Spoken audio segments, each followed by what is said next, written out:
నమస్తే రమ్మగారు. నమస్తే జయ. జాతక కథలు చెప్పుకునేవాళ్ళం మనం, బౌద్ధ జాతక కథలు. అలాంటిది ఏదైనా చెప్పుకుందామండి? దీన్ని జాతక కథ అంటానికి వీల్లేదు, కానీ బుద్ధుడి కథ అనుకుందాం. ఓకే. క్రమబోధ. మనం ఏదైనా ఒకళ్ళకి ఏదైనా నేర్పించాలనుకో, దాన్ని ఎట్లా బోధించాలి? ఒక పద్ధతి ప్రకారం కదా. కదా, పద్ధతి ప్రకారం బోధించామనుకోండి, ఒక ఏమంటారు ఉదాహరణతోటి కదా. అవును, అలా బోధించాలి. ఒక వినూత్నమైన ఒక క్రమంగా బోధించాలి. ఆ క్రమబోధ కథ ఇది. బుద్ధ భగవానుడు దీక్ష తీసుకున్న తర్వాత కొంతకాలంలో జేతవనం వైపుకి వెళ్తూ ఉండేవాడట. ఆ వనానికి దగ్గరలో పెద్ద, ఇది వనం అంటే ఇది జనాలంతా తిరగలిగేది. దాన్ని ఆనుకుని చాలా పెద్ద అడవి ఉండేదట. ఈ అడవిలో ఒక సవరవాడు ఉండేవాడు. సవర అంటే అదొక జాతి, బోయల్లాగానే అదొక సవర జాతి. వీడికి వేట అంటే మహాపిచ్చి.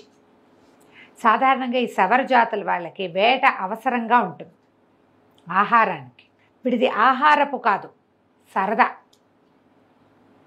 దొరికినట్టు చంపేయటం, చంపటం అంటే వాడికి ఆసక్తి. కొంతమంది అలా ఉంటారు. అవునవును. హింస.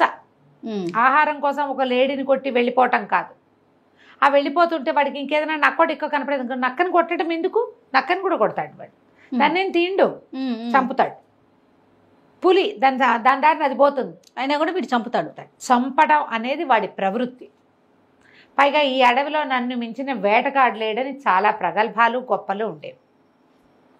ఈయన వాడు అలా మాట్లాడుతున్నప్పుడు చూశాడు, ఆయన వాడి గురించి విన్నాడు. వాడిని మార్చాలని ఉంది ఆయనకి. అహింస. నువ్వు ఆహారం కోసం చంపచ్చు, తప్పదు, ఇక నీకు జీవిక లేదు కాబట్టి.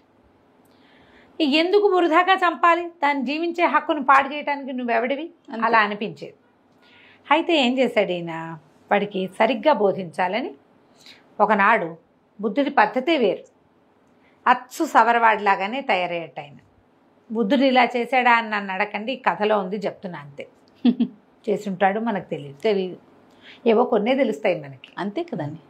సరే, అయితే ఈ కొత్త సవరవాడిని చూసేసరికల్లా మన ఒరిజినల్ సవర ఆశ్చర్యపోయాడు. ఎవరు నువ్వు, ఏమిటి ఇట ఉన్నావు, నాలాగా ఉన్నావు అని అడిగాడు.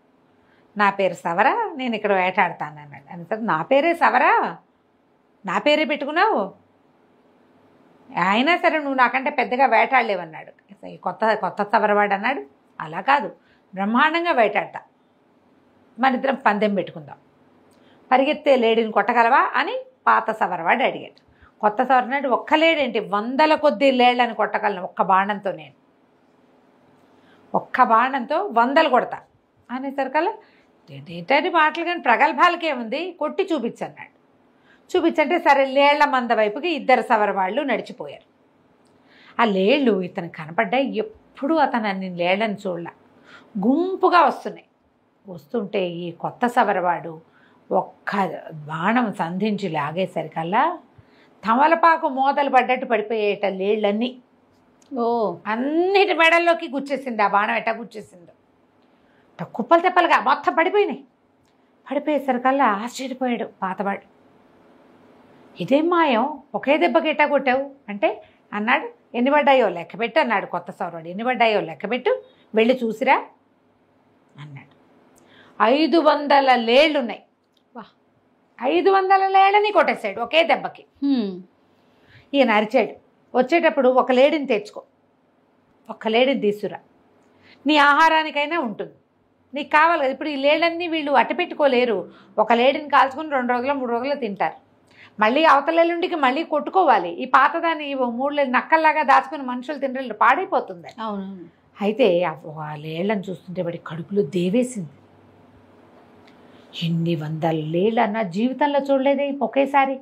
30 ఏళ్ళుగా తిరుగుతున్నాను అడవిలో నేను. 3, 4, 5, 6 కనపడతాయి, 10 కనిపిస్తాయి, 100లా? ఇన్ని 100ని ఒక్క దెబ్బకి కొట్టటమా? సరే ఏమనుకున్నాడు, ఒక లేడి పడిపోయిన లేడిని లేవనెత్తపోయాడు. ఎత్తలేపోయాడు. అది బరువుగా ఉందనుకుని ఇంకో దాన్ని ఎత్తాడు, లేవల. ఆశ్చర్యపోయాడు. చచ్చిన ఏనుగుని కూడా ఈడ్చగలిగిన వాడిని నేను, లేడిని ఎత్తలేకపోతున్నానేమిటి? ఒక్క లేడిని కూడా తెచ్చుకోలేకపోయాడు, మొయ్యలేకపోయాడు. లేవది అసలు, ఇట్లా లేవందే అది పైకి లేవందే, ఇక చేసేదేముంది? మరి తట్టిందమ్మో, ఈయనెవరో మహానుభావుడు, ఈ ఇన్నిటిని కొట్టాడంటే మామూలు విషయం కాదు ఇదని పరిగెత్తుకుంటూ వెళ్ళి కాళ్ళ మీద పడ్డాడు. అయ్యా, ఈ అమానుషమైన చర్య ఏమిటి? మానవులు చేయగలిగేది కాదు. నువ్వెవరో నాకు తెలియదు. ఏమిటి ఈ కిటుకు? ఎట్లా కొట్టగలిగావు?